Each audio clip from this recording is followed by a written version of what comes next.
Tortoise, what is it? Live, Madam Chair.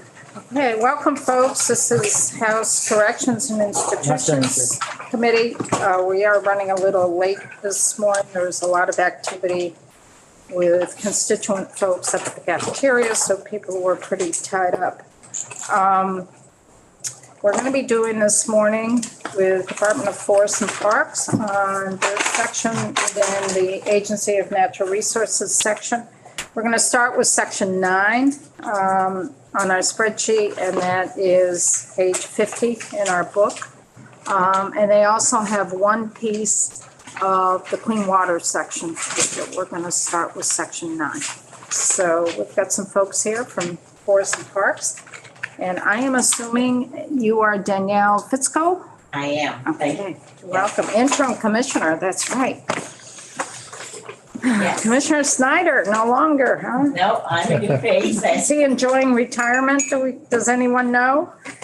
I think he's taking a beat right now, and I expect we'll see him resurface. I say he's relaxing, rebooting, and it'll reemerge. Yeah, that's great. Well, he spent a lot of time in this committee.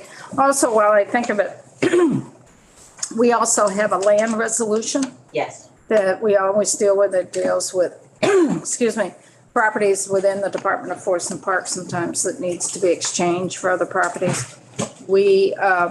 That has to be authorized by the legislature, and we do that through a resolution. It starts in the Senate. The land swap proposals have been submitted by the Department of Forests and Parks. Michael Chernick with our legislative council puts that all into a resolution form. And I've spoken to the chair of Senate Institutions, and because their workload isn't as heavy right now as ours is, they start the process. And we will pick that up after we finish our work in March with this bill and other bills. So we'll be doing that because we'll have that over here by that time. So that's another part that we work in too.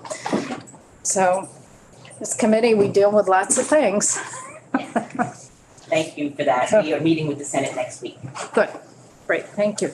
So if you could introduce yourself for the record and then get us started on your section. Sure. For the record, my name is Danielle Fitzko. You can call me Danny, and I'm serving as the interim commissioner for the Department of Forest, Parks, and Recreation. Thank you for having us here today to talk about the governor's recommended 24-25 capital bill for the department. I was thinking, just recognizing that this is our first time in this committee, we have new faces. I can go into a short overview of FPR service to give you an understanding of the breadth of service to FPR, then we can get into the capital if that would be beneficial. That would be fine. That's great. Thank you. Sorry, okay, so I'll start by just saying FPR is what our name says. We are forest with a foundation of keeping forests forested, intact, healthy, and resilient, and sustainably managed. We are Vermont State Parks, offering accessible outdoor experiences, and we make memories. And we are outdoor recreation, supporting the increasing popularity and diversification of outdoor recreation opportunities across Vermont. This gives you an idea of our team. As you can see, I'm serving as interim, but I'm also the director of forests. So I have been with the department for 20 years. We also have with us today Nate McKean, and he is the director of state parks. Alongside of him is Frank Spalding, and he is a project manager within Vermont State Parks. Our third division in programming is Lands Administration and Recreation, and Becca Washburn is our director.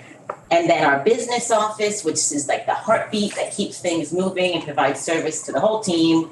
Agnes Barcelow is our operations manager, and Ainsley Bloomer is our financial director.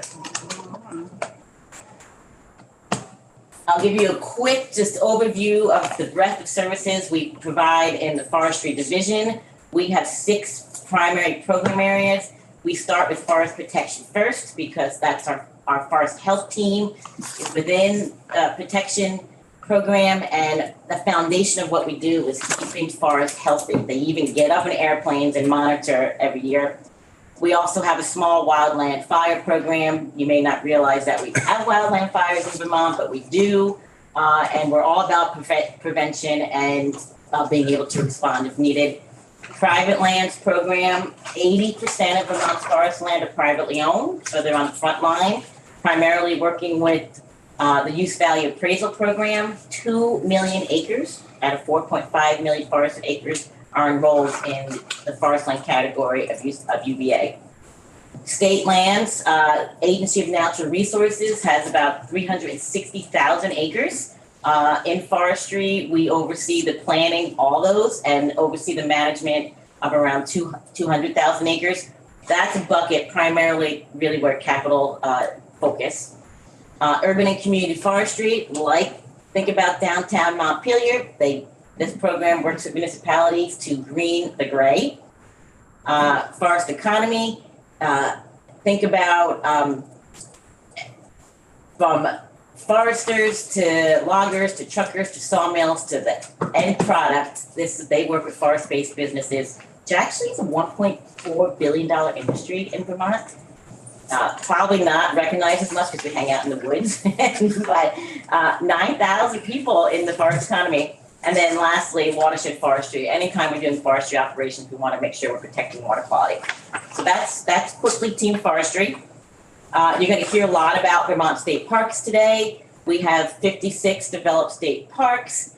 This past year, almost 1.2 million visitors during the operating season. Huge increase in visitation. The past 5 years, 40% increase in visitation to state parks. And that's just during the operating season. It explodes during when we're non-operating, like right now. People are still visiting Vermont state parks. We like to think of our state parks as the gateway to the natural world. One of the largest outdoor education organizations in the state. We have naturalists across the state. I'll share more about this, but Vermont state parks are the third largest constructed square footage in the state, with an infrastructure totaling 280 million in built infrastructure. And to keep that all going, we need to continue to invest in infrastructure. We have a lot of tradespeople that we support as well, all across the state. Parks are conserved land and offer a range of conservation values. I like to think of all the shorelines across Vermont that are accessible to the public because of Vermont state parks. And the economic contributions that they provide to local communities. I think this might be a little low, but it's estimated about 100 million brought into local communities because of the visitation to Vermont state parks. Our last bucket division is land administration and recreation. And in our lands division, really think about all the real estate that needs to happen when you own land. This is an agency service. They handle all the real estate transactions, deeds, licenses, happens out of the shop. They also lead land conservation, whether it's going to become for the state, which we'll be visiting with you, as Chairwoman mentioned, about a land transaction. But we also help to support land conservation on private lands and own 140,000 acres of easements. And they support outdoor recreation across the state, working with partners. So that is lands administration and recreation. This is my last slide on the intro. When I look at the breadth of services that FPR provides, I know I'm absolutely a little biased. This is what we provide so much to Vermont. And when we think about Vermont, I think we think a lot about the services that FPR provides. The governor's recommended capital funds support public access to nearly 200 acres of public lands that FPR manages. The funds support the health and well-being of Vermonters, communities, supports our culture. Our public lands are the backbone of Vermont's forest and recreation economies. Our service is dispersed throughout the states. When Vermont State Parks was originally being designed, the goal was to have a state park a short distance from every Vermonter. And that dispersed nature of our public lands, along with our open access recreation, also it's economic activity dispersed throughout the state in some really rural important areas. We hire trade workers, engineers, architects to assist with projects, both large and small.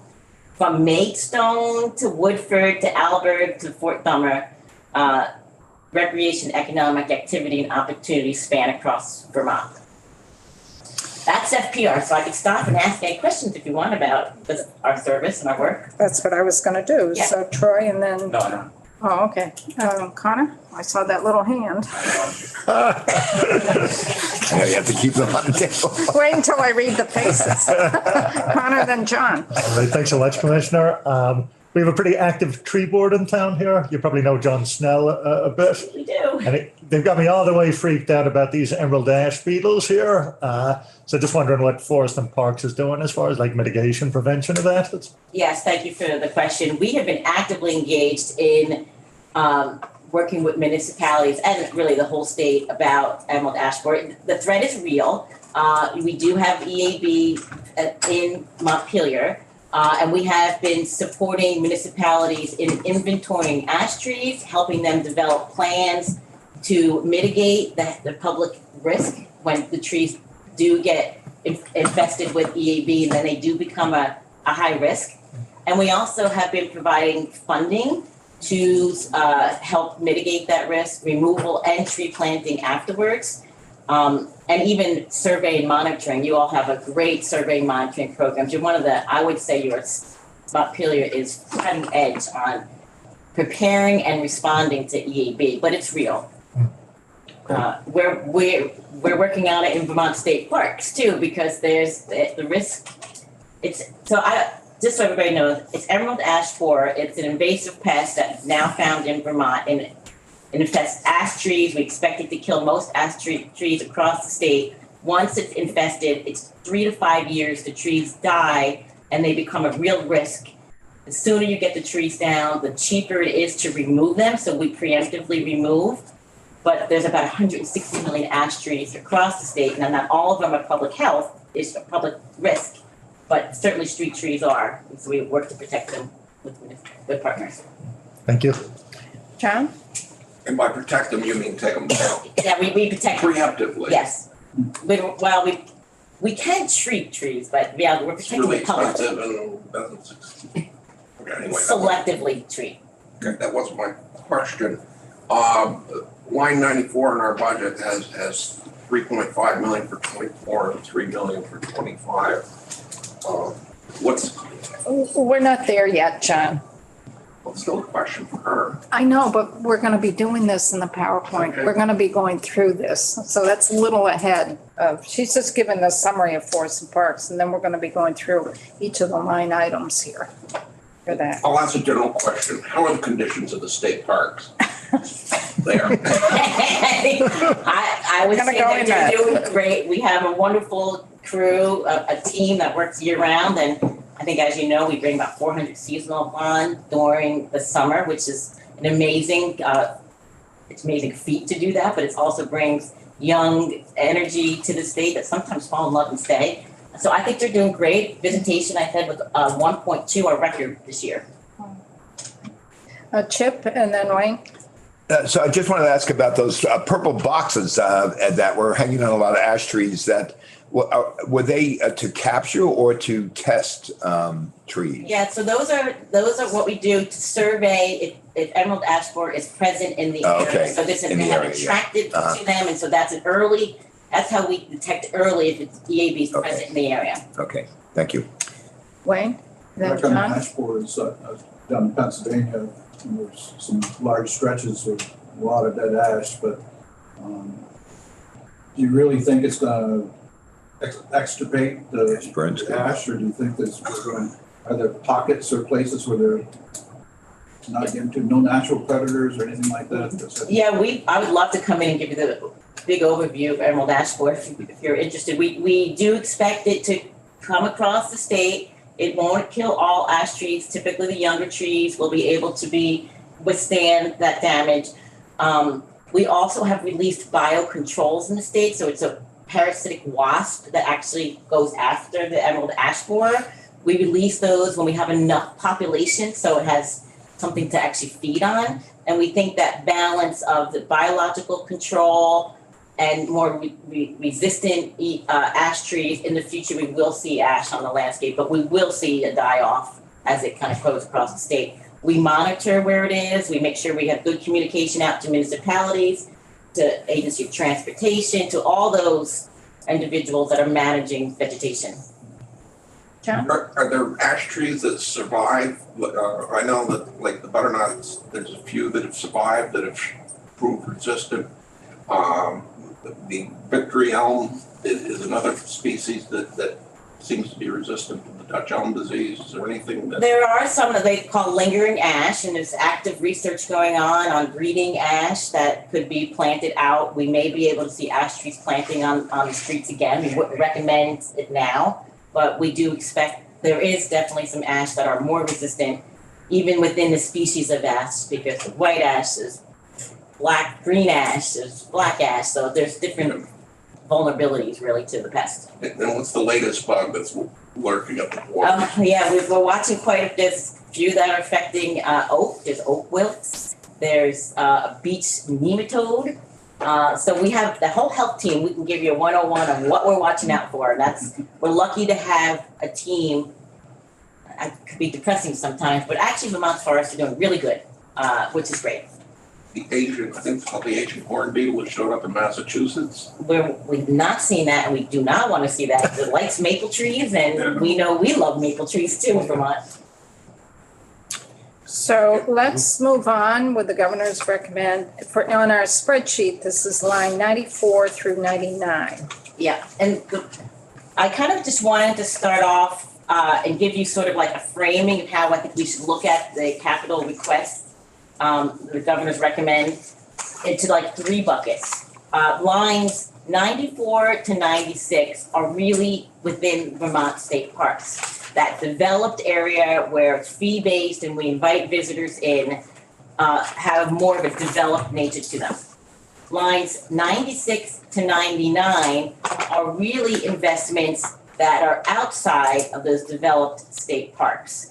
If you think about all those areas where visitors still come and we need to provide infrastructure for, but it's outside of fee-based area.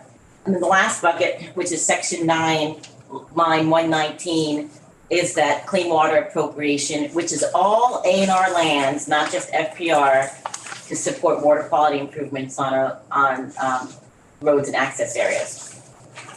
Okay, I just wanted to give you, I just moved to tell a quick overview of an understanding of the infrastructure of Vermont state parks. I think because it's dispersed across the state, it's 56 state parks, we don't always think of the big infrastructure that Vermont State Parks actually manages.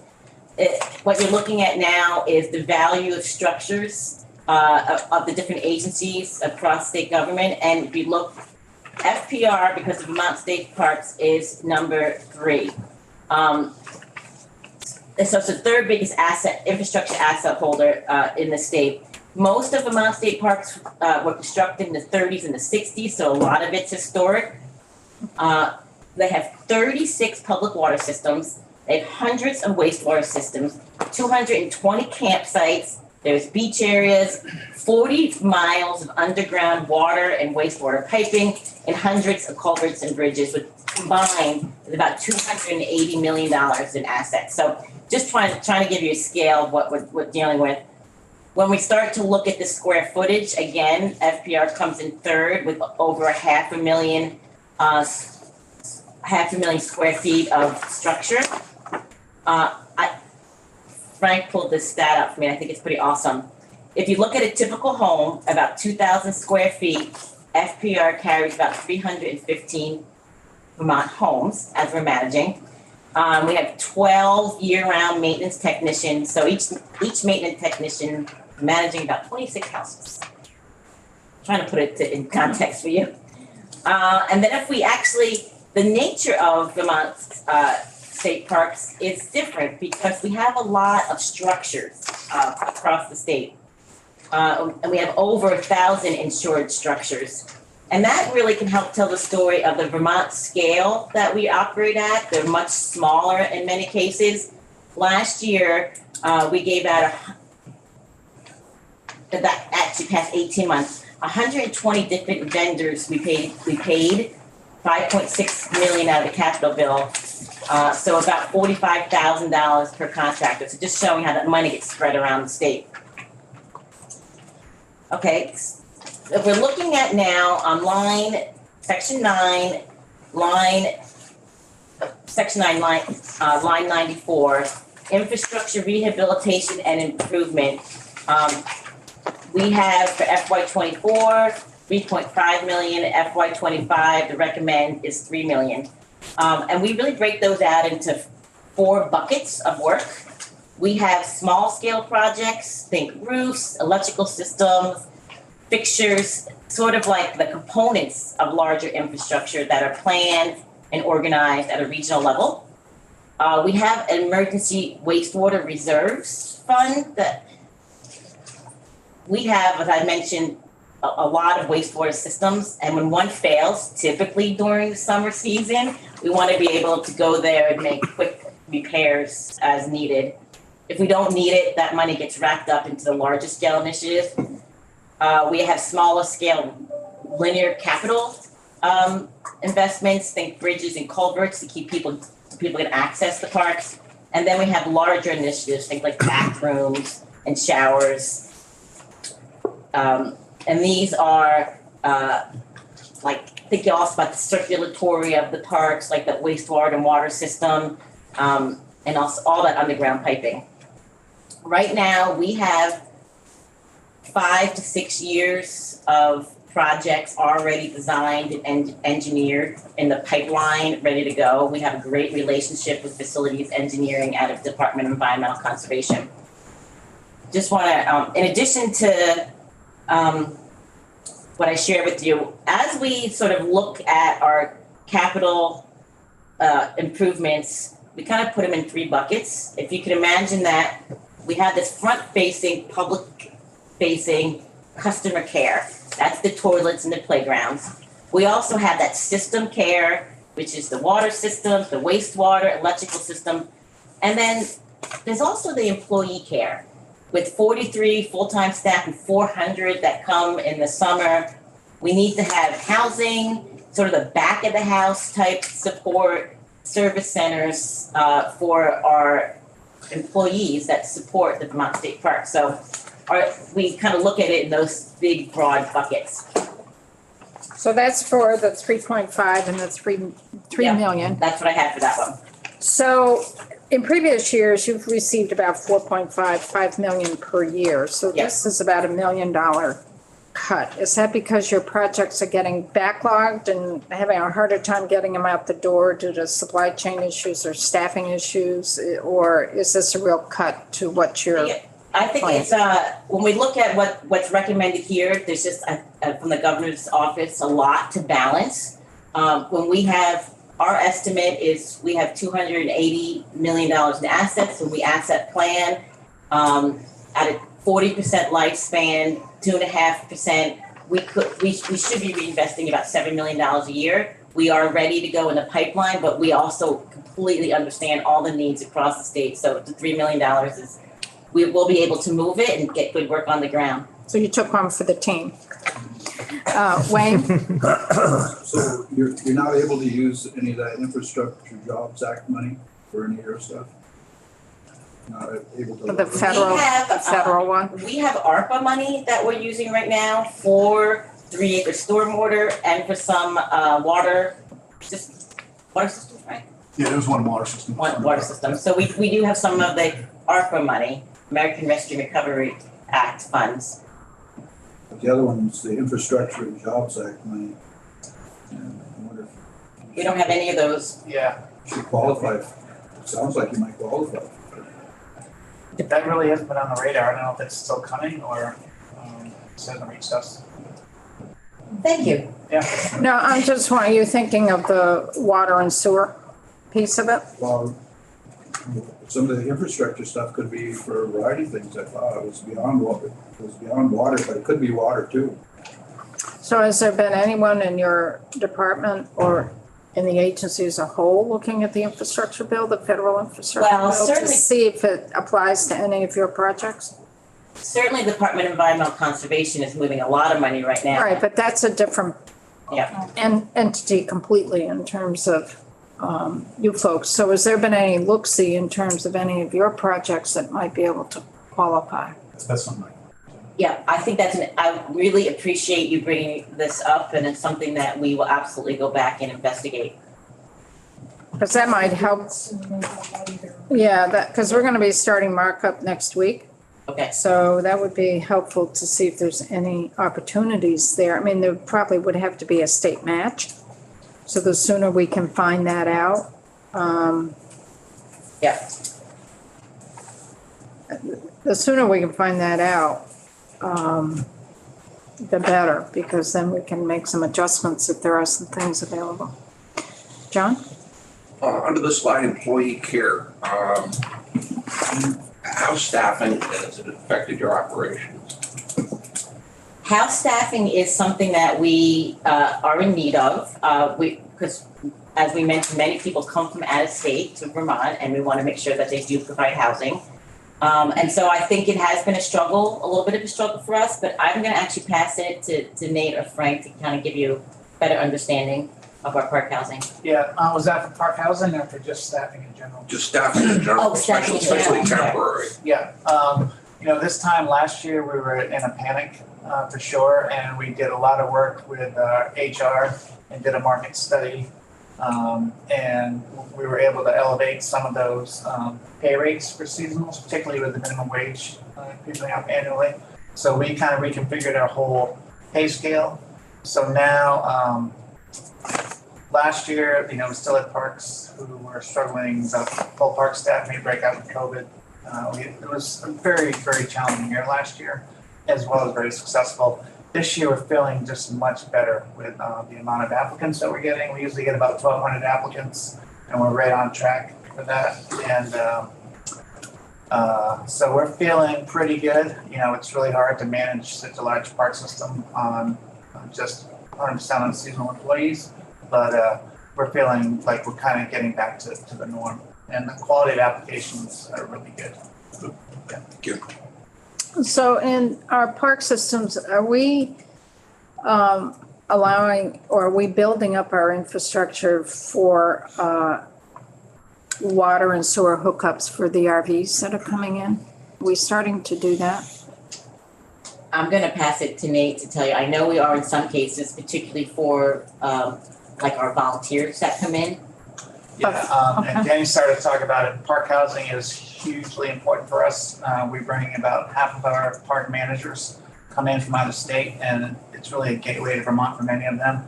They often stay, work at skiers in the winter and do things like that. So, We started that way? I just pointed at you when you said that. We do have a career ladder. Good to hear. Yes, right. So we're focusing on that right now, really getting some of our work camper program host sites set up. So each park will have 1 or 2 of those sites with hookups. And That's for staff that come in for staff that come and in from. manage the park, Yeah. the park And, manager. Some people prefer that over living in an apartment on site or something like that. People like to bring their own vans, or it's amazing what people bring. You can imagine. Then as far as customer facing, the RV market around the country is just off the charts. I mean, all the studies are showing huge, tremendous growth. So we don't want to get left behind. We also don't want to lose the character of our state park system. And we have 2,200 campsites around the state. So we feel we can pretty much offer almost any type of camping that folks are going to be looking for. We are right in the middle of a deep dive into our park system. It's a large study. We've contracted with Barry Dunn Associates out of South Portland, Maine, and they're digging in with us on how we operate, how we're organized, what's coming down the pipe, looking at how we're funded, and ways that we can really keep up with revenue and service opportunities, and RVs are one of those. So we're kind of going to get through that study And then probably during our 100th anniversary year, which is coming in 2024, we'll really look at where do we want to go with this overnight camping, you know, deep into cabins and cottages. And I think RVs are definitely in our future, but we're kind of treading lightly. So if you do allow hookups for water and sewer, that's going to have an impact on your infrastructure needs for your internal systems of wastewater and water. Yeah, about probably 10, 15 years ago now, we initiated a concept we call revisioning. When we go tear into a park, we think about the potential uses of the park. And so our water pipes are sized, our water mains we take into consideration those aspects. The biggest, in terms of water, wastewater, because we're permitted based on occupancy numbers, by transitioning the sites, we really don't change our flows. So in terms of permitting, we're okay. It's really about pipe sizing and supply. So you've done that when you've gone in and done some replacement of the piping system. You've piped up size? We've not specifically piped up but like for Maidstone, for example, we just did a long-term study of Maidstone, and we actually selected a part of Maidstone which would be suitable for hookups. It's a $5-6 million lift for Maidstone. But in that case, as we take that long-term study piece by piece, we will size the water system. When we do the water system, You'll size it up. Size it for that plant. We're initiating the same thing at St. Catherine, and as Nate mentioned, the park-wide study will guide us a little more to it. The reason I asked is I was going through the state budget last night, and I do see that there's some indication there about RV hookups at our state parks. So I wondered. That's the one-time funds for that's to support park housing. That's for the housing piece, for the RV For staffing. hookups. Yeah, because I did notice that in the budget in the governor's proposed budget. Because that was a big issue way back, that we weren't going to do it. We're gradually now doing it, like 15 years later. I do remember those. Oh, yeah, that was pretty. Long Any other questions on this? So, John? One last comment to the commissioner. Thank you for the green card system for Vermont residents. Oh, that's great, yes. In case everybody knows, there is an advantage. At 62, you can get a card from your town clerk for $2, get you into any of the state parks. You're not 62 yet, are you? Hmm? Can't be 62 yet. Then we have several programs. Thank you. You can check out a pass at the library if you want to go to a state park, and I think you can get a prescription from your doctor and get a pass. So lots of opportunities. We want to get people into the parks, fall in love, and then their well-being matters. Tristan? Thank you, Commissioner. Can you give us a sense of the fee revenue? I know it's not in our capital bill, but they run on the fees. Yeah, we do. Vermont state parks, it's about 75% of the budget is generated from gate receipts, boat rentals, concession stands. Their budget's about 11 million, so I would say is it like $9 million is generated from Vermont state parks. You could probably, Nate, share a little bit more specifically on the fee. Yeah, we really rely very much on our fee structure. That's how state parks have been funded for many years now. And you're right, it is about 75% of our operating budget comes from the fees that we bring in. And the revenue is probably around 11 million. And then we get about 3 million usually from ski release dollars, and then a little tiny sliver placeholder of general fund. Last year, they just had a price increase after doing a study in Vermont to just calibrate across the state. Eric? Is the infrastructure piece too also responsible for like charging stations throughout the park, the establishment of charging stations for vehicles? Park offices, EVs. EVs, yeah. Yeah, we don't have any yet, but we are definitely planning to put some in. And it would come from capital. Like the revision park entrance at Sandbar, which you funded previously through the capital bill, that includes EV charging station as a basis of design. That's just we incorporate that in our base design. We haven't gone in and retrofitted any in yet. all new construction too will be all fossil fuel, solar, heat pumps, so. Wayne? As I recall, last year there was a bill that went in that would provide funds. I don't know if it provided funds, but it did. It was providing funds for use on state property. Remember there was a discussion about fish and wildlife property? Forest and parks property would be eligible. We wouldn't have a diversion effect there. I didn't make it correct. Yeah, it didn't come through. It didn't make Never made it through. Mhm. Tristan? But we do have a long list of places ready to go because of that, Bill, where we would put these. So we can understand better the ski release dollars. Sure, we have a relationship with 7 ski resorts across the state that are on state lands. We have leases with them. Each of them are a little bit different, but we get a percentage of skier visits. And if we happen to have any facilities on the property that the company's using, we would get a price of retail in those buildings. So it varies each year, but between $3 million is what we typically receive from those leases all across the state, which goes directly into the park special fund. And those are usually 99-year leases.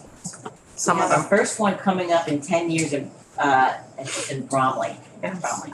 And do you also get revenues from ski lift tickets too? Yes, from skier visits, the lift tickets, yeah. About 5, I think it's typically about 5%. So when they crank the prices up, our percentage goes with that. Or they crank them down, but they sell more. It's been pretty stable, to be honest with you, and it's all weather dependent.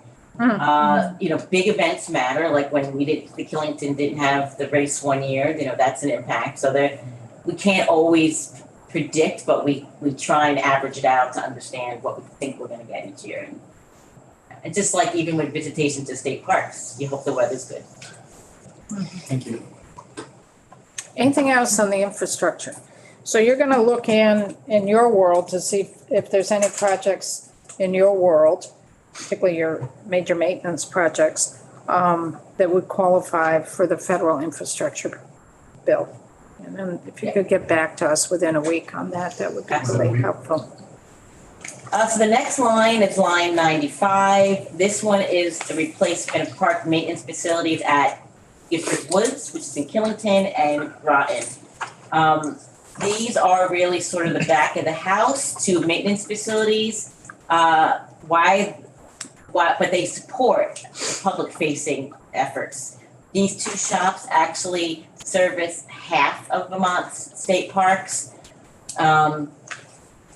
This may laugh at the toilets that we have, but we talk a lot about toilets in Vermont state parks. I think we have about 800 toilet seats. But this is an example here. The image to your left is a maintenance facility in Waterbury. That's sort of the standard. The one in the middle is what you're looking at Gifford Woods maintenance shop. They have 1 bathroom there. The shower is also the broom closet. And so we're just really thinking about we need to be efficient. These buildings are falling apart and we need to provide really adequate space for all the people that work there. Image on your right is just showing you how packed these spaces are that are really servicing half of the parks. So when you say servicing half of the parks, what do you mean by that? Well, this is where all the maintenance happens. So this is, they're maintaining all those toilet buildings, all the lean-tos, all the contact stations. So this is the behind-the-scenes facility and operations shops for half of the state parks. Because we're broken out into 4 regions. These are 2 of the regions. And I don't know if Frank or Nate, you want to add anything else? Well, yeah, I'll just add that Gifford Woods and Groton actually enjoy the record of having the most CCC parks within their regions as well. So what these facilities are mixed maintenance use facility. There's a small metalworking space, welder to repair. There's a small, and there's a small multi-purpose maintenance space for, we interchange carpentry work with assembly work, with cleaning small equipment work, and so it's a multi-purpose maintenance facility. In addition to that, all the items that the parks require. So, both of these regions each manage 14 separate, if not more, properties. And so all the items that go out to the parks in the spring, cleaning supplies, the toilet paper, the uniforms, all the basic function that those parks require as we stand them up every season and take them down every season, get mobilized out of these facilities. So they're really a mixed-use facility that we call them maintenance shops, but they really are maintenance and service centers and operations centers for these parks. I call them, they are the hub of the wheel of this wheel in the region, and everything radiates out from them and everything radiates back in. They're pretty critical. It's where the regional staff really shine and do their work. So like the Gifford Wood Shop, they cover all the parks in southeastern Vermont from Brookfield down to Brattleboro. And the one in Groton, all the Northeast Kingdom parks, Barry, Groton, up to Willoughby and beyond, all the activity comes out of that shop in Groton. So how many parks total do these two regions cover? About 28? I'm thinking 20, probably closer to 30. 30?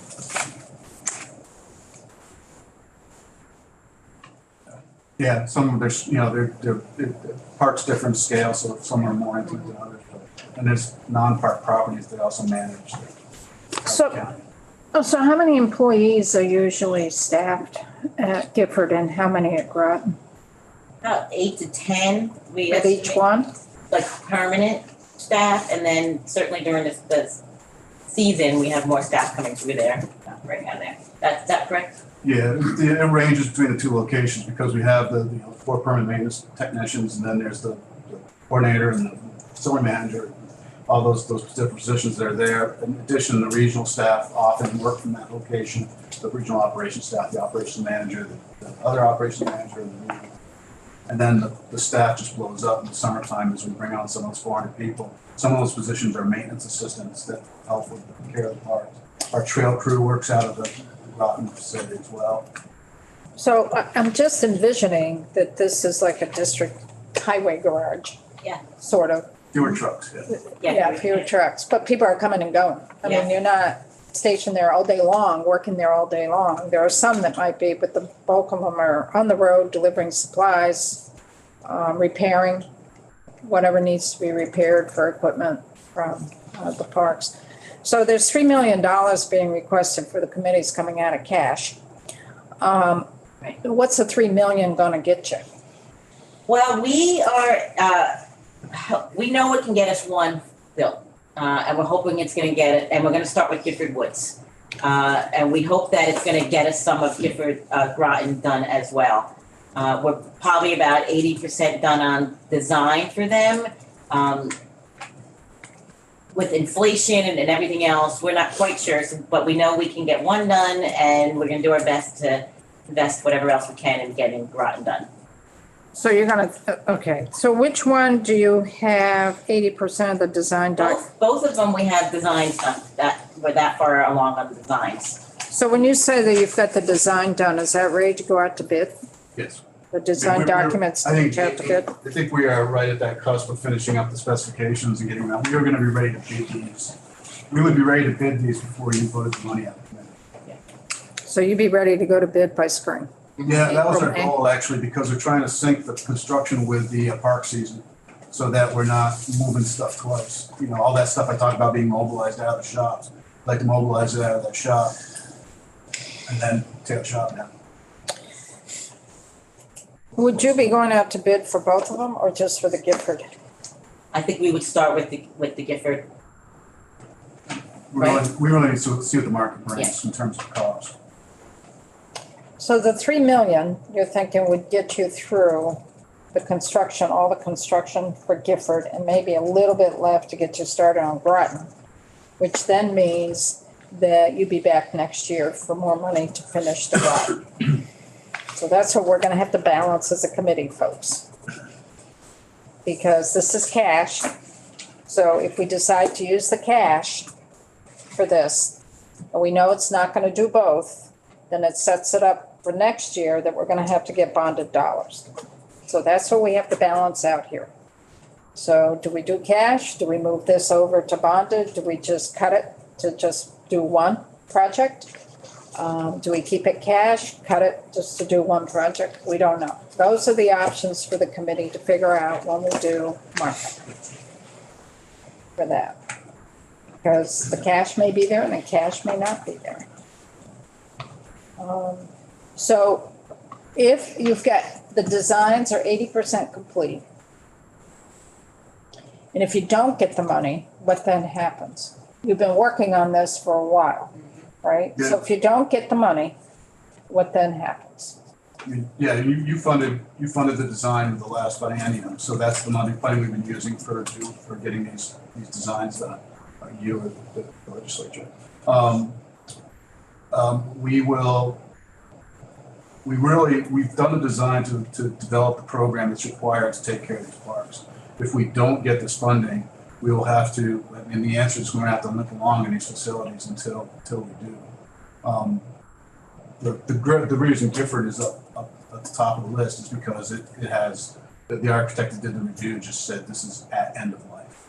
And we've already started exploring possibilities of moving people out of that building. So what total would be done at Gifford? Would it be a total rebuild, a demolish and total rebuild? Yeah, the architect is E.H. Danson out of St. Johnsbury has developed the facility. And the reason we did both designs is because within the maintenance function of the two facilities, they're the same building. Yeah. Essentially the same building. We did that for economy of scale. They're going to tear down the building. They're going to fit this new facility, which is about roughly the same, a little bit more square footage outside storage, but they're going to reset it on the site and just essentially build a new building. We do the site work, deal with stormwater. We're reorienting the building to put solar panels in the back so that we can get electric, all that good stuff. But it's a tear down and rebuild. We got the demo from the site for about a year, work remotely somewhere, and then come back to it. So we put in 480,000 FY23, FY22. How much of the 480 has been used for the design? Do you know?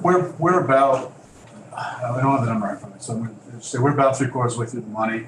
That was going to fund the designs for both projects plus some bid period services as well.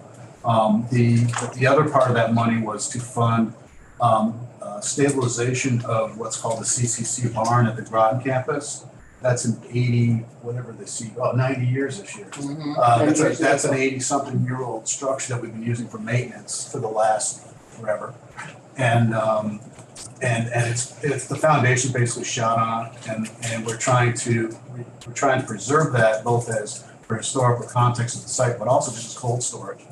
And then when we build Groton maintenance facility, that activity that was in that barn will move over there. We found vermiculite in that barn. And we spent, I'm going to guess at the price, it was in the high five figures to mitigate the vermiculite in that maintenance facility because the wall surfaces had been breached and the dust was working down to the workspace. And so we mitigated the entire site. So the 480 gets you through both that design and we're on track to have that out. In fact, that barn is ready to bid. That stabilization's done and ready to bid as soon as we can get the weather break to get the contract. Just love to have you out to see. Yeah, anytime you want to see this facility, glad to take you out. John? Are there code issues and or safety issues with either facility, existing facilities? I wouldn't call them active code or safety issues, so we wouldn't allow people to work in that. As an example, by the vermiculite mitigation that we did, as soon as we did that, check. So we strive very hard to make sure there are no code or immediate safety issues. In terms of air quality and site quality and work quality, I would not want to work there. That's my answer. That's my personal answer. The image of the bathroom, I think, that's the better bathroom. And that one is the Gifford? That's the Gifford wood shot. These have been in pretty much direct, constant function since the 1950s. I like the no dumping sign over the toilet.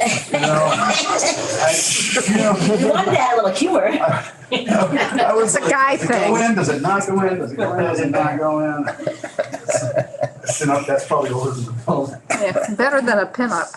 Those are only guesses. Cal Welch is gone now. Yeah, As Frank said, both facilities would meet contemporary codes, but free of fossil fuel, both heat and power. Say they're free of fossil fuel? Yep. The new design is to, Will be. twin or split systems for conditioning in the summer, heating in the shoulder seasons, then we're gonna do a pellet automatic feed system for the deep winter heat, and then we're gonna try to load the roofs up with solar panels to mitigate our use of Yeah. Good deal. That's the goal with the design. The buildings are oriented and designed to accomplish that. Good deal. See, we're already doing a lot of this. We don't need your bill. Geez, don't start. We're already doing a lot of it. I know, I Yeah. appreciate it, don't think And I we already don't. put I the language understand. in last year's I see it. capital bill to I go see for it it. and do it. So we don't need your bill. Forget about it. We did it. Not quite. Huh? Oh, nothing. Between you. Oh, nothing. No, never mind. No, it's, It'll all come in a few days. I'm just poking. I know you are. Me too. I'm just poking. It's just, I think folks think we do everything with fossil fuels. And what the bill basically says, we do non-renewable when practicable. Yeah. So I'm seeing that. Some places are just not practicable, and that's where the rub comes. Is that Senate 56? It's also in here. But when you talk about siting your buildings for solar, initiation and. We'll have to cut trees down. Burn the trees. Some, The trees are old. yeah, some of them we have to. But it doesn't, and just say, there is a cost to that, and we all realize that. Yeah. And there's a capital outlay to make that happen. But then you gotta balance out the life cycle costs. And that's what you do. That's what the bill requires, but that's what you're already doing. So I just want to put that on the table because so much of this is hidden. Yeah. People don't realize, they see a building and think, well, there must be heating it by fossil fuels. It's gotta be. But then when No, you it's good to hear, start doing a deeper dive in our testimony, either with BGS or even AOT or forests and parks, you realize that there's a lot of projects that have already happened that are off the grid. And then the newer projects, you're doing it. You've got to look at that through a life cycle cost. So we're already doing the majority of this We anyway. wouldn't miss an opportunity. Yeah, Whenever it's And- possible, yeah, I understand. when practicable. Yeah. When practical. When Yes. practicable, because that's the key, because there are some places it's just not gonna play out. And you've got to provide that flexibility. Even like emergency, you need heat right away. So I just want to put that on the table for members to think it through. For that. Anything else on this section here? So it's, Tristan? I do just have a process question that I don't know if I missed it along the line, but we're just so used to dealing with BGS in here when it comes to these kinds of design construction services. Can you just sort of say how FPR is different? Different in how we I'm approach. sorry, do you use BGS for these kinds of services? We're used to dealing with agencies that do. Sure, I can give you a little bit and then I'll probably pass it to Frank. Frank does a lot of, obviously, the coordination of our large projects, as you can tell. We have an engineering services within the Agency of Natural Resources, facilities and engineers. And we work with them very closely to help us do the engineering work and get projects out to bid. So as I mentioned, we have 5 to 6 years already lined up of projects.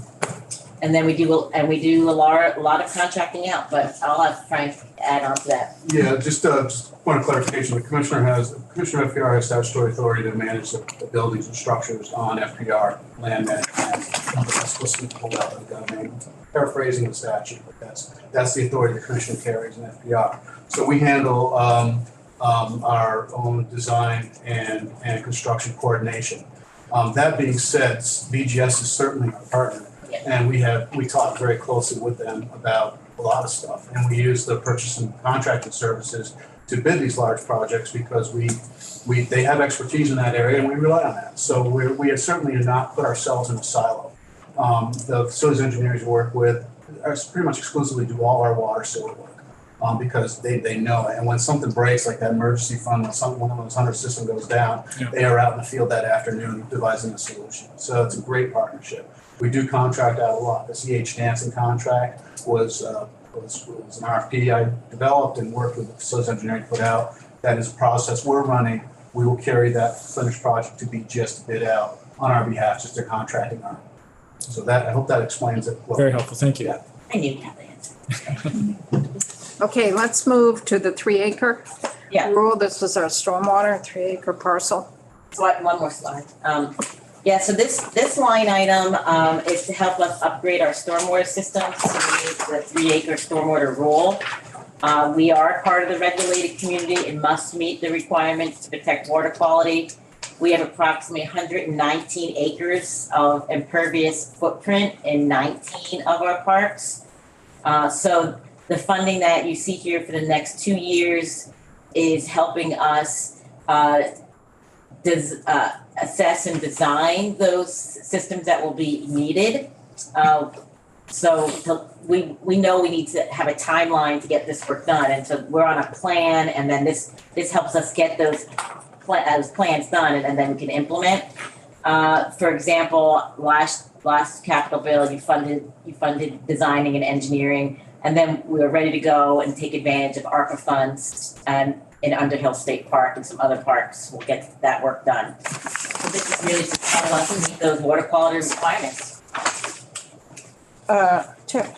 Are the impervious surfaces that you're referring to, are they blacktop, are they macadam, or are they compressed soil or? Frank's been the lead on this, but we do have blacktop, and we also have to think of buildings as well. Yeah, the answer is yes to that. It's all about the above. All the above, The impervious surface includes paved surfaces, concrete surface, rooftops. It also includes hardened gravel surfaces such as campsites. A lot of our impervious surfaces are campsites that have turned to gravel and been compressed. So that's all been calculated by our partners in facilities engineering. Okay. We're taking the lead on this. And like when this rule came in, we developed a capital plan that carries us out to, I think, 10 years that this is going to take with a timeline that's mandated, and including beginning with this design that we're talking about here. So is there a plan to mitigate those hard surfaces like on your campgrounds? I mean, what are we looking at there? Are we looking at planting runoff areas that there's many ways to address the 3-acre stormwater rule, and I'll just take this and go. For example, the North Hero State Park is one of our 3-acre parks. We're actually retracting. We're actually pulling back from. We're actually reducing the impervious surface by restoring that to nature. Mm-hmm. Because the park no longer operates as a campground, so we don't need all those roads. So we're actually going to raise the impervious surface, get it below the 3-foot threshold, and at the same time create an accessible pedestrian day use facility. It's still going to be there for the public, but it's just not going to be a campground anymore. We get rid of all that stuff. Kingsland Bay is a similar situation. We're going to consolidate road systems, so we have to reduce our square footage, and then we're going to treat that road runoff in a suitable system. The campsites are very interesting, and that's really the challenge for us, is because they're so dispersed. You can't create treatment systems for each one. So a lot of them, we're trying to figure out how to disperse that runoff right on site and get it into the ground and not have a chance. Right, that's what I was thinking. There's a variety of responses that we're taking, and that actually is quite an engineering conundrum. If you go into Little River, for example, and try to figure out what to do with the road, the sites, in the big contact area, it's work. So when you're eliminating some roads, is that by digging them up and making them better suitable for runoff? DEC, the water quality folks have a standard that these roads that these surfacing to be restored to impervious have to meet. And whatever that standard is, I can't cite it here, but there is a standard that we have to meet. It is an engineering standard. It includes incorporating organic matter and stuff like that to create an actual surface. Good. Thank you. So the picture here is Underhill State Park. So you're already starting the project of addressing the 3-acre. So there was some capital dollars for this and also ARPA dollars. Yeah. Are there any further ARPA dollars from previous appropriations left for the 3-acre parcel? We have, I think it's $2 million total in ARPA dollars to help implement the 3-acre requirements. So this funding are helping us get designing and engineering done, and then we'll be using ARPA funds to help with implementation. So there's 2 million ARPA. None of that's going to go to design. That's going to go more to construction. So there's multiple phases of design for the 3 acre rule. There's the notification of intent, and then you have to develop a design. It has to be permitted, and then you actually have to go to construction design and do it. So there's like kind of like, we're going to plan, here's the plan, and here's the design.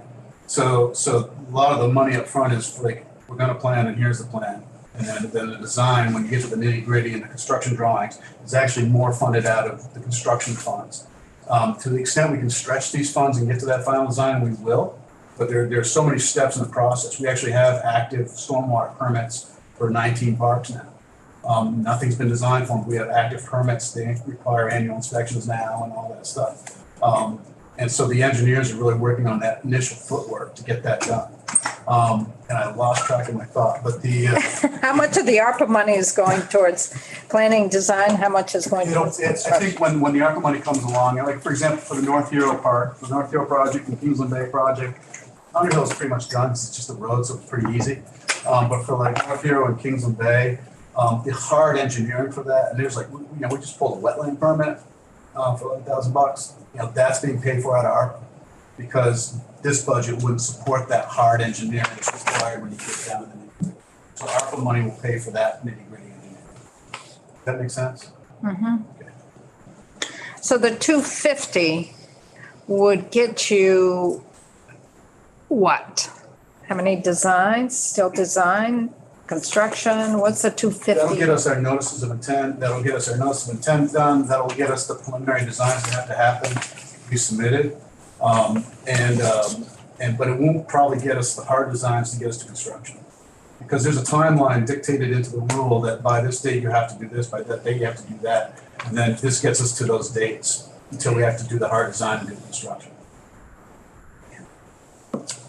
Chip? Do you experience runoff issues on your properties now, on some of these, on hard rains? Are you experiencing runoff difficulties and damage? We certainly have places where we have runoff. I'm thinking about Brighton State Park, for example. Where we have Great a lot park. of beautiful sites right near the water. Yeah, getting grazed. I've been there. And that's certainly an occasion where we worked with shoreline folks who've done some implementation practices to improve that situation. A great example, it didn't make the slideshow, but there's a great example, one of the most popular sites, Magnolia on Ricker Pond. We just recently, through partnership with the Vermont Youth Conservation Corps, Parks Restoration Crew, mitigated that site runoff this fall and created a way to have the water not hit the pond. So the answer is yes, but the counter answer is that we're also aware of it and trying to work on it. Great. Anything else on this? Okay, let's go to the next. This one's new. Yes, and just looking at the time. So the next 3 line items are new. And this is really trying to address those areas that are outside of Vermont state parks. I think you can recognize, if we think about Vermont and the millions of visitors that come, but not only just to our state parks, we have the recreation trails all across the state. And so this is trying to help us address the infrastructure needs for those areas. We're calling this one open access recreational infrastructure.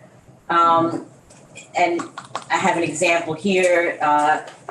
People love Vermont's fire towers. We have 8 fire towers that are on state land. These are historic, iconic structures. And we've just done an assessment of those because we're seeing more and more people seeking out fire towers, and they need investment in bringing them for the future, really. We have safety features that we would like to add to them and just making them stable for the future. I can give you another example. I don't know, I hope most people have been to the south end of Willoughby in Westmore. It's just a fantastic, spectacular place, and people love it. And it's on a busy weekend in the summer. It is crowded. It's outside of fee-based park, but we have people going there, so we need to have the infrastructure available to them, which means we need parking, In many cases, we need bathroom facilities, we need accessible trail networks. We've recently invested over $1 million in infrastructure upgrades to the south end of Willoughby, and we're seeing more and more needs to manage the people coming to particular areas across Vermont's network of trail access areas. We actually use a pipeline system for staff to put in projects that need funding. And we have a pipeline right now of over 17 million in needs across the state in these areas outside of Vermont State Parks. Think about, we have some areas like swimming holes. We have Hamilton Falls and Bigham Falls that are really popular destinations that need better parking, that need toilet facilities, that need accessible trails that are all capital assets. So this is a brand new avenue here that we haven't really paid any attention to before or funded. And is it because there's an increase in usage, particularly at swimming holes and that type of thing, and then they end up parking along the road? A lot of, you've probably heard about it during the pandemic. People were getting outside in droves. They were coming to Vermont, and that's not going away, and it's great. We love people coming to public lands and using them, but we are starting to see impacts because of that, and we need to, sort of shore up the systems and welcome them and be safe about it. And I think now we're understanding the need more and what we can actually do to manage it. And we're leaning on parks a lot because they manage people. So this is really about managing people and protecting the resource. But is this land that is owned by the Forest and Parks? Yes. This is all land that's owned about by folks. 186,000 acres that FPR owns and manages. That does include state parks, but we have state forests all across. Camel's Hump, Willoughby, all across the state. We have trail networks that people are going to. And parking. Parking is a big issue. So what's the liability issue in terms of folks climbing up the fire towers? What's the liability issue? Well, I think where people make the choice, But if something happened. Right, so we closed down. Honestly, we have some structures right now that the way we look at our pipeline, the first thing is safety. That's what we fund first. If we can't fund it, we know we have to close things down. So we do go out there and assess, and we put signage up to tell people not to go. We have a bridge across in Camel's Hump State Park right now that's not safe. We have to close it down. So the parking issue. I am wondering, is there any collaboration between the Agency of Transportation for some of this for funding? Because we are looking at public roads. Some of that may be on a state highway. Why should it all be on the budget of Forest and Parks for parking? We do work with AOT. They certainly help us with plowing and some cases with mowing. But if you're going to be building parking lots and it's on a state highway to get the parking off of the state highway, wouldn't AOT also be in the picture here? Most of the time it's town roads that these are off of. Most cases, and some not all the time, but they are on our FPR land. So. Interesting then, Chip. Do you have other towns that say, hey, please, FPR come in and, that we have a right of way that's not being used well, parking is dangerous?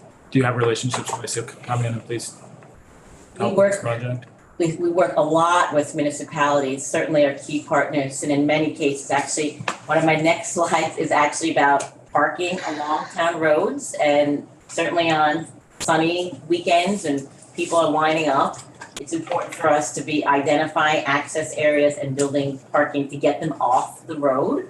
But we don't always have the resources to do that. We did use some CARES funds that came in, which was focused on public access, that we were able to build some parking areas. Sometimes we have very positive relationships with municipalities, but we can't always move as fast as, they'd like us to. We know we have needs out there. I have a question Yep. about fire towers too. Yeah. Mount Olga State Park is very close to me, beloved park, and fire tower. I think it's closed right now. Do you know where that is on your? Well, we've just done the assessment. If it's unsafe, they'll close. That's probably why it's closed. Yeah. It's a stair stabilization, stair stability issue. There was too much racking in the structure.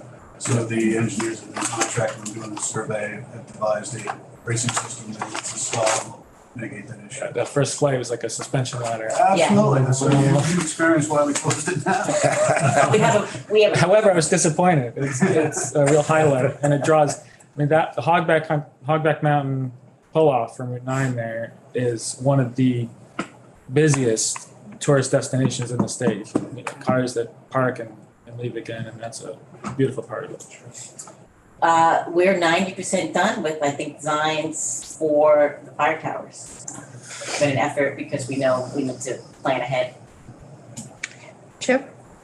So Willoughby, how much land is actually owned? I mean, you're right, the parking at South Beach is horrendous. I mean, it goes a mile down the highway on both sides, which is, I think, poses a traffic problem to some extent. Yeah, we just put in 80 new spots there, so to get it off the roads, in a great partnership with the Agency of Transportation. Good. They are helping fund, I think, some of the stormwater and pieces of it. So it's with the municipality and with V-Trans and FPR to get people off the roads and safely to access all the resources there. I don't know actually how big Willoughby State Forest is, but the concentration of use is right around around the lake. Yeah. Although there are hiking trails on the backside up to Mount Pisgah. There's a lot of hiking trails, Yeah. there's roads, there's skiing going on now. Yeah. I mean, it's a heavily used area, Yeah, loved it is. area. Ice fishing when it's right, it's okay. Yeah, I ride my motorcycle up there a number of times a year. Are these stairs a new addition to the South Beach? Is that what we're looking at? The last slide. Yep. Oh, that's good. That was really not a real safe entrance to that park. That's the East Cove. The West Cove stairs are still there. Oh, okay. Yeah. Well, They're not on the slate because of budget issues. Yeah. Oh, really? Okay. So what is the 300,000 going to get you this year, and what is it going to get you next year? Well, we have the priority list of rankings, and it'll probably get us some of those structures and areas that we have to close. There's it's probably mostly going to be rehabbing some trails and adding bridges, and maybe some structures that we invest in, but all recreational assets. Can you? It's gonna help. All of our funding that we do have currently right now goes to ongoing maintenance and staffing. We really don't have, very little we can put into projects. So you have a list on this part. Could you send us that list? Absolutely. Send it to Phil, because we'd like to see what the projects are. And that also has the projected cost. Yes. That would be helpful.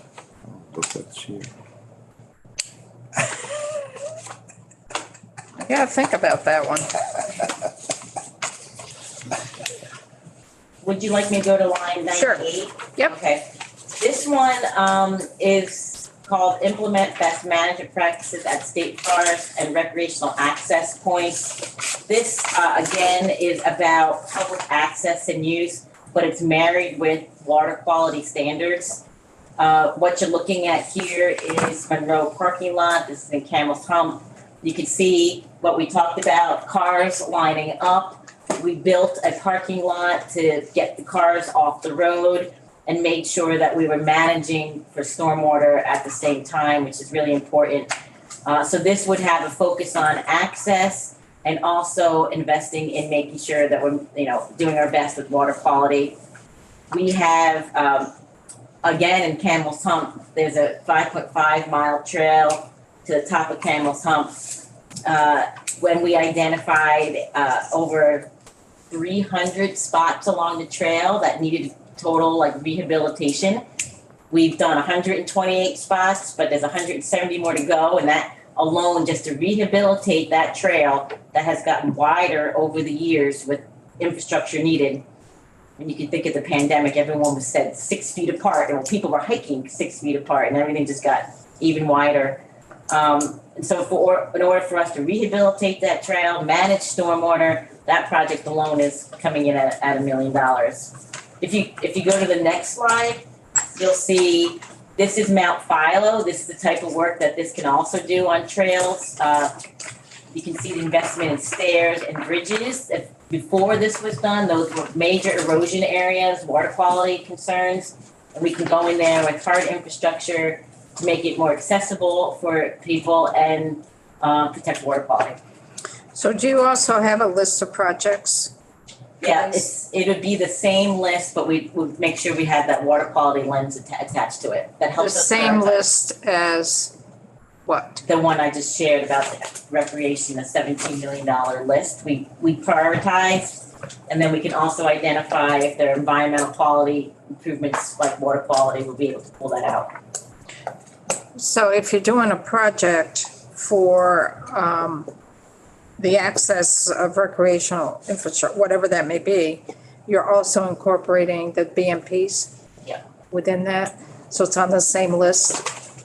So can you make sure you send that?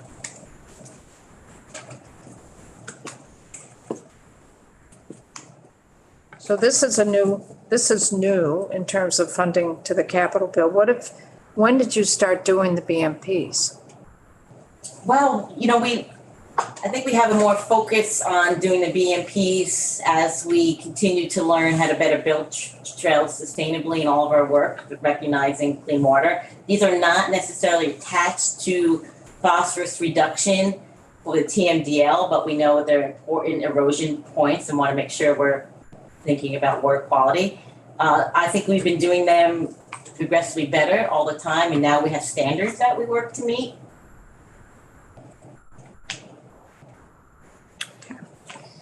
Just thinking. Do you have anything that Frank or Nate can add? Yeah, not for that. Tristan, I'm sorry. So in line 98, there's over 11 million total project costs. This is a small fraction of that. This is sort of a long-term trajectory. Is that? Yeah. We also want to make sure we scale appropriately and not only we've not had funding, we want to make sure that we know how to move the funding. So for us, we want to start where we know we can actually implement. So this actually starts to get us to project implementation at a scale that we think that we can manage. So it's a new thing, rolling it out, figuring out what's going to. Yep. Figuring out what. Great, thank you. We know we have a large list, but we also doesn't mean we have more staff capacity to do it, and going to be new learning for the whole team. You can really see the impacts, on hiking trails, Dramatic, yeah. the erosion and runoff. It's serious. We need to be looking at this. Yeah. And we don't want to love them to death. That's the concern with visitor rates going up. Are we managing the resource? So the dollar amount is tailored to the ability to get the dollars out the door, get the projects out the door. And that's why there isn't a request for FY25. It's only FY24. Yes. Because you're just not sure how much you can get out the door. We don't want to overtax ours. We know we have need, but we want to make sure we can deliver. So if you didn't have this money, what would then happen? Again, we would not be building probably new parking lots. We would not be rehabilitating trails. And in some cases, we may have to close some trails down in areas. I think it's the reality for protection. So this is integrated a little bit with the previous line item of the infrastructure. Yes, this one just has more of a water quality focus specifically to it as well. Okay. Okay, but they're not in different funds or anything, right? No. They're all going in, okay. Okay, that helps. And then The last one is thinking about really our access roads. FPR has over 600 miles of linear capital assets. These roads were mostly built in the early 20th century. Upgrades made with the CCCs in the 30s. The way they were built was to be used, during the winter or dry weather. And to be honest, we've not done a very good job of maintaining them to resources. Many of these roads are local commuter routes. If you think of the Coolidge State Forest from Plymouth to Shrewsbury is a popular commuter route. And these are also really popular tourist routes many times. If you think about fall foliage season, a lot of people are driving on these roads. So this is to help us really overhaul parts of our road system that have not been maintained. We have a very little amount of money to manage our road network, our linear capital network. We have funded this, we didn't do it in the last two-year cycle, but we have funded these in the past, access roads. So this is also geared towards the ability of getting a project out the door with your staffing. Are these access roads connected at all with the BMP piece? Is it connected at all with the infrastructure piece? Yes, the next actually really connects with the section 10, line 119. Yeah. The clean water funds. Because if you look at the next slide, this is where we tie those two together. This is really about our road network. And the clean water funds will only fund projects that are hydrologically connected. So you've got to be connected to a stream. And we've done a road erosion inventory of our road network. And what you're looking at here is a snapshot of Coolidge State Forest and Jefferson State Forest. If it has a colored dot to it, it means that it's either hydrologically connected, and we know we have some work that needs to be done. All the gray is not hydrologically connected, but we still need work to be done. So the clean water funds will help us with those colored portions where we've identified we have water quality pollution going on. The gray areas helps us connect those, because when you're going in and doing a project, you want to be able to do the whole road network. It works better at that scale. We have needs there. So the water quality and the Forest and Parks access roads work together to look at the whole network of our road system. So the issue is for the 550,000 that's on line 119, that is connected with a water quality TMDL. And those projects, the 550 funds, has to be directly connected to a stream. But when you're doing that portion of that road, there may be only a portion that's connected to a stream, but you want to do the whole road. So that's why there's an additional amount up in line 99 Correct. to kind of match those other projects that you're doing for water quality. Yes. Is that fair to say? Do you have a project list? Yes, we have. Could you send that project? Absolutely. And for the water quality ones, 119, we will go in there, we do a pre-assessment, post-assessment, and we'll report on the phosphorus reduction loading to those water. So does the list indicate what portions are for the water quality piece? I can give you the road erosion inventory priority list that we have, and then we would look at where are the segments that we can work to do in a batch. So it can give you like what are our priorities based on what we have assessed right now. Because I see these $2 amounts really connected. Yeah, they do. John? Does that work under a timeline? I know the towns only have a certain, I don't remember the date, but. We are, I don't know if we next have a timeline for sure. We're hitting our highest priorities and working highest down. And right now we've inventoried a third of our roads. We're inventorying the last 2/3 this year, so we'll have the full network inventoried. But we're not under a permit or anything. So hang on. So you don't have any in the road access line on line 99. You don't have any, there's no money there for FY24. But that would there be great is if for we did. FY '25. If it could be smooth, I mean, ideally, it would be great to have some of those funds that are available earlier.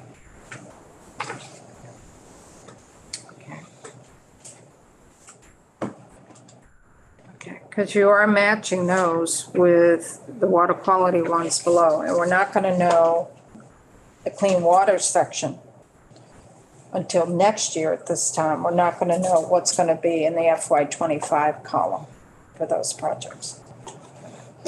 Interesting. Is your maintenance budget and your maintenance staff and everything plan up to the task of maintaining this work you're doing, knowing that some of these types of projects start to put you on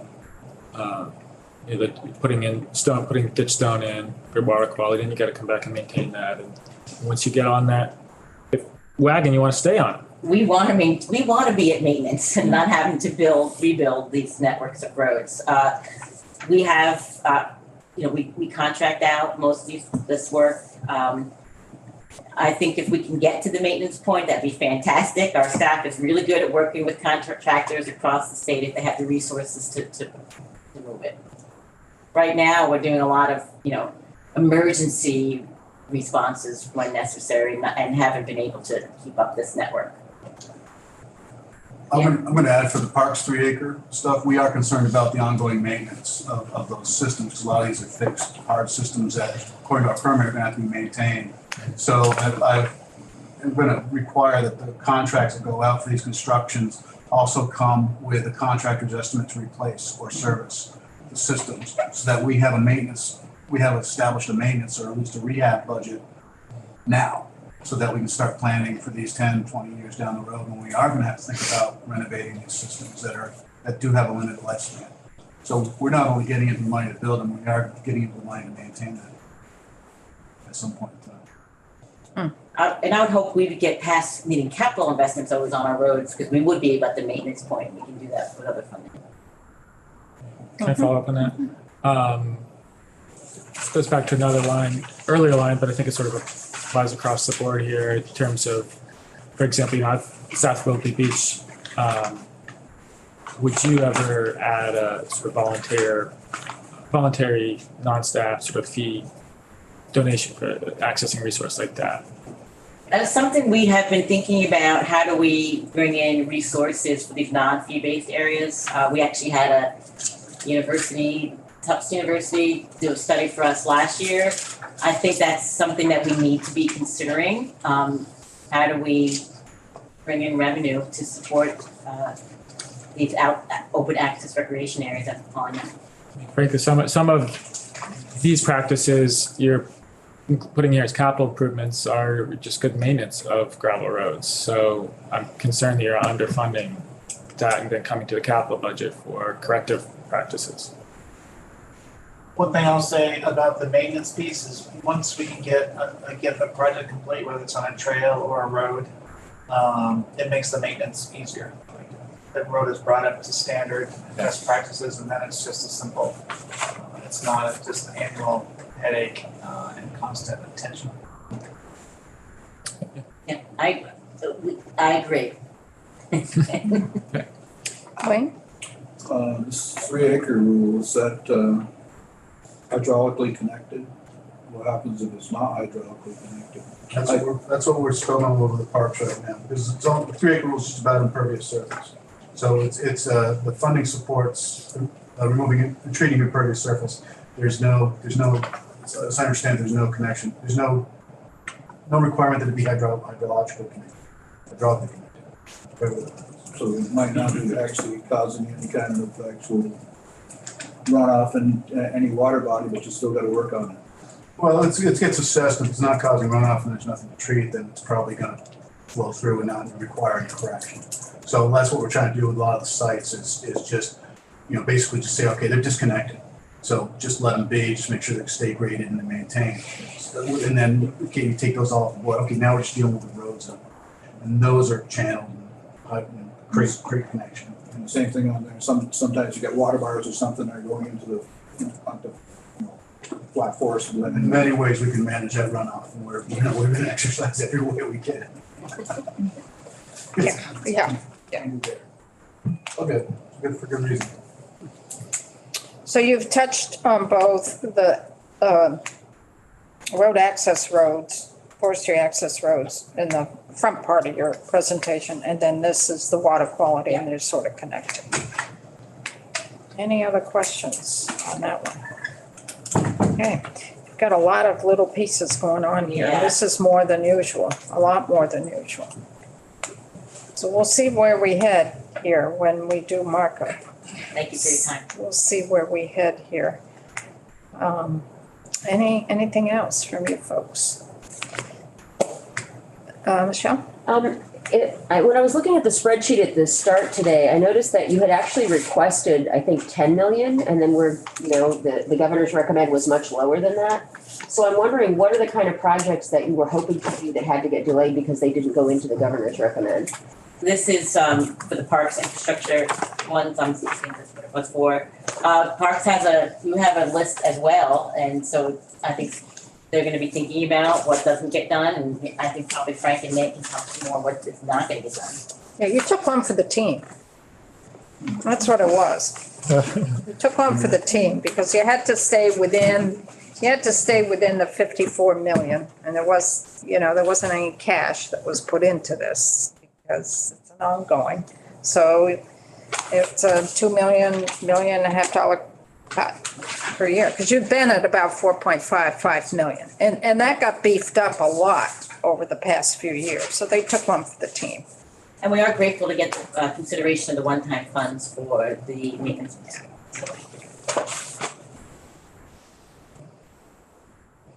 So that's what we have to balance when we do markup. Do we want to bring them up to what we've done over the past few years, or do we keep them at 3 million? It's bonded dollars, so we have a box we work in for 54 million for FY24 and 54 million for FY25. So we have to work within that box. And they took one for the team. And the other piece, of your, and what you requested, are those all realistic numbers in terms of getting money? I think absolutely we can get the jobs out the door with the amount of funding recommended. The recommend, but what about with your original request? Oh, I think as well, we could. Like I said, we're engineered and designed out in parks for 5 to 6 years projects, so we're ready to go. In 2009, when we called it the tank, the legislature hammered us up to like 5.6 million in 1 year. And we figured it out, and that was the system we created. So we're working well within that system. And we've stayed pretty high. We've stayed at that level pretty well. That's acknowledged, Yeah. Sure. So thank you for taking one for the team. And we got 1.2 million visitors. It's apparently paying off. But you have a lot of other line items that you haven't had there in the past. It's now thinking about that. So you're still getting up to the 5 million, just in increments in different ways. So I'm just putting that out to the committee to think how you balance the money when you do markup. So you're getting the money as before, but that federal piece. yeah, We'll make sure. that's critical. Really appreciate your time. Well, thank you. Thank you. Folks. Well It's been informed. very helpful. Commissioner, well Will informed. send us those lists, please, to fill. This afternoon, we're on the floor here. We have to get there pretty quickly because our joint session starts at 10:30. And I don't believe we'll be back before lunch. And then we're back here this afternoon at 1? Is it 1 o'clock? Okay, at 1. And then we're gonna pick up the same section in our bill. We'll be doing the fish and wildlife section for that. Okay? So let us get off of YouTube, and then we'll see you this afternoon at 1 o'clock, folks, on YouTube.